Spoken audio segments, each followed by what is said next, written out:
Illusions, Michael. What's up, everybody? It's Chris. It's story time.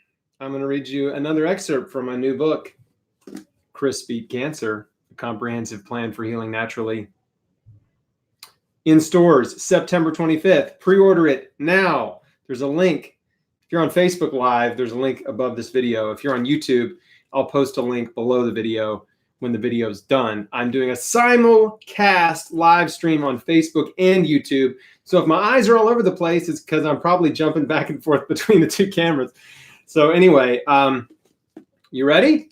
Are you ready for story time? All right, let's turn to, where am I going to start here? Let's turn to page 57. And I've got a little story for you. This is called Medication Nation and the Science-Based Medicine Deception. Are you ready? Get comfortable, boys and girls. Medication Nation. We the people are heavily medicated. Half of Americans are taking one prescription drug monthly, 21% are taking 3 or more, and 10% of us are taking more than 5 prescription drugs per month. And Americans now pay twice as much for prescription drugs on average than the citizens of any other developed country. Many prescription drugs have side effects that can cause new problems with long-term use, creating a vicious cycle in which patients are taking drugs for the side effects of drugs and then more drugs for the side effects of those drugs. Some prescription drugs are highly addictive, while others help just enough to perpetuate continual use. It seems that the strategy of the drug marketers, and it has been remarkably successful, is to convince Americans that there are only 2 kinds of people: those with medical conditions that require drug treatment and those who don't know it yet.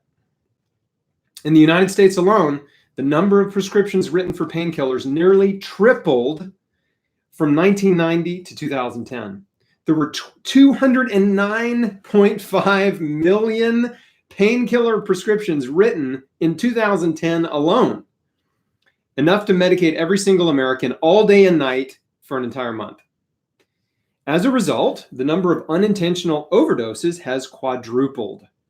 Prescription drug reactions are the 7th leading cause of death in the United States, killing over 100,000 people each year. Opioid painkillers like methadone, oxycodone, and hydrocodone are killing more people than cocaine and heroin combined. As bad as the opioid epidemic is, surprisingly, only about 15% of prescription drug deaths are from painkillers. Roughly 85,000 deaths per year are caused by all the other drugs we're taking. Those prescription meds with a, quote, low risk of side effects in your medicine cabinet may not be so low risk at all. Fun fact, Bayer used to sell heroin as cough medicine. For the better part of the last century, the pharmaceutical industry has enjoyed a monopoly on medicine and the public trust. But in the last 2 decades, the rise of the internet and widespread access to information have led to a collective consciousness of the pitfalls and perils of conventional medicine and to a resurgence in the interest and use of nutrition and natural non-toxic therapies for healing and preventing disease. In response to the natural health movement, pharmaceutical-based medicine rebranded itself as science-based medicine and evidence-based medicine, using the word science to imply truth and the word evidence to imply proof. Like all manufactured goods, it goes without saying that there is science involved. Of course, drugs are science-based. So are Pop-Tarts. When it comes to evidence-based medicine, however, in some cases, the more closely you look, the less evidence you find. Pharmaceutical medicine is most accurately described as patent-based, profit-based medicine, because drug companies are only interested in evidence that can lead to patented, highly profitable pharmaceutical drugs. Over 100,000 nutritional science studies are published each year, and for the most part, ignored by the medical and pharmaceutical industry, despite the fact that these studies continue to contribute to the mountain of evidence that many of the leading causes of premature death from chronic diseases such as heart disease, diabetes, cancer can be prevented and reversed through simple, inexpensive diet and lifestyle changes. My dog's losing his mind right now. He loves this part of the book.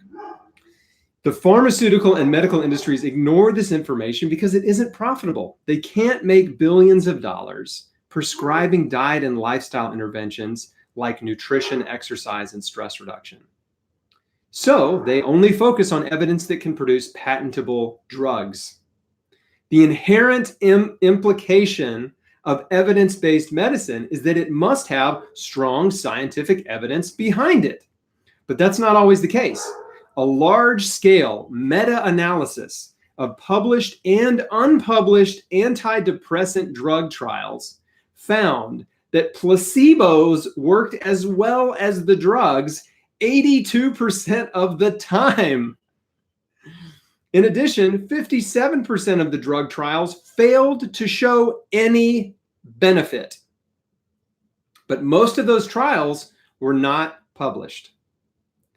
In March 2012, C. Glenn Begley, a former head of global cancer research at pharmaceutical giant Amgen, reported that during the 10 years he spent at Amgen, he and his team of 100 scientists discovered that 47 of 53 landmark cancer studies could not be replicated, in some cases after 50 attempts.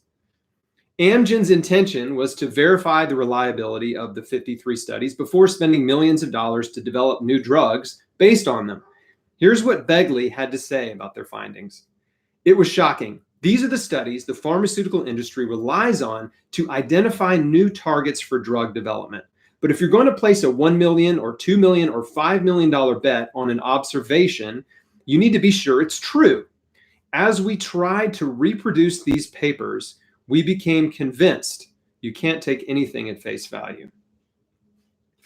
Our favorite heroin cough syrup makers, Bayer, published a similar report entitled Believe It or Not, in which they revealed that less than a fourth of 47 cancer projects undertaken in 2011 reproduced the findings of previously published research, despite the efforts of 3 or 4 scientists working full-time for up to a year.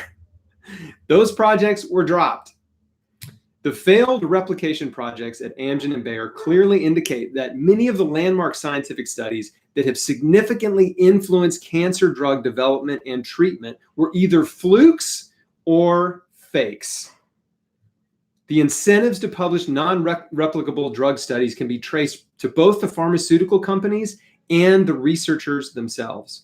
With increasing competition for academic jobs and research funding, getting published in a scientific journal can be a significant career booster, resulting in job security, bonuses, research grants, and job offers. Thus, if a researcher conducted the same experiment 10 times and only got a positive result once, he could ignore the 9 times it didn't work and publish the findings on the 1 time it did, the fluke. And no one is wiser until an attempt is made to replicate the study. The fakes, in contrast, occur when researchers falsify or manipulate data to support their hypothesis or achieve a desired outcome, such as proving a drug works. In 2006 alone, nearly 1/3 of 1,534 cancer research papers published in major journals disclosed that the study was either funded by the pharmaceutical industry or conducted by an industry employee. 1/3. Those studies were more likely to have positive findings, indicating that the researchers were biased toward their industry connections. Between 2001 and 2010, the number of published journal articles increased by 44%, but the number of scientific papers that had to be retracted increased by over 1,000%. A review of over 2,000 retracted papers found that only 21% were due to errors, and 67% of retractions were due to fraud or suspected fraud or plagiarism. consider the opinions of the editors-in-chief of two of the most prestigious and well-respected medical journals in the world. This is the best part. Are you ready? Two quotes for you. The case against science is straightforward. Much of the scientific literature, perhaps half, may simply be untrue. Afflicted by studies with small sample sizes, tiny effects, invalid exploratory analysis, and flagrant conflicts of interest, together with an obsession for pursuing fashionable trends of dubious importance, science has taken a turn toward darkness. That's from Dr. Richard Horton, editor-in-chief of The Lancet. One more quote for you.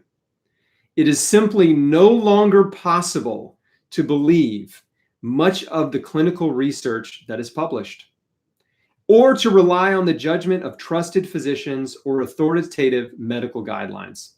I take no pleasure in this conclusion, which I reached slowly and reluctantly over my 2 decades as an editor of the New England Journal of Medicine. Dr. Marcia Angel.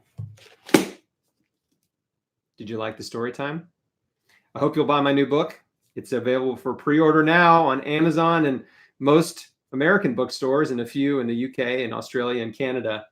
If you pre-order it, you get access to my kitchen masterclass, but only if you pre-order between now and the 25th. So 7 days away till my book comes out. So click the link above, below, whatever. Go get the book, buy a copy for yourself, buy a copy to give to somebody you care about, because somebody in your life is going to need this book. Somebody in your life needs it right now, or if somebody in your life is going to need it in the next 12 months. I promise you. So do that. Buy the book. I'll be doing some more story times. I hope you're enjoying. I was going to do this earlier today, and it's been a crazy busy day. So I just barely got it done. But please like and share this. The world needs to know. We've got a mess on our hands. We've got a huge mess on our hands, but we also have a solution to health and healing, and that is returning to nature, getting back to living simply, aligning yourself with nature, living in harmony with nature, with the earth, eating food from the earth that your body loves, that nourishes your body. I talk about all that in the book. So anyway, hope you'll have a great night, and thanks for watching. And I will probably, not promising, but I'm saying probably see you tomorrow. Bye.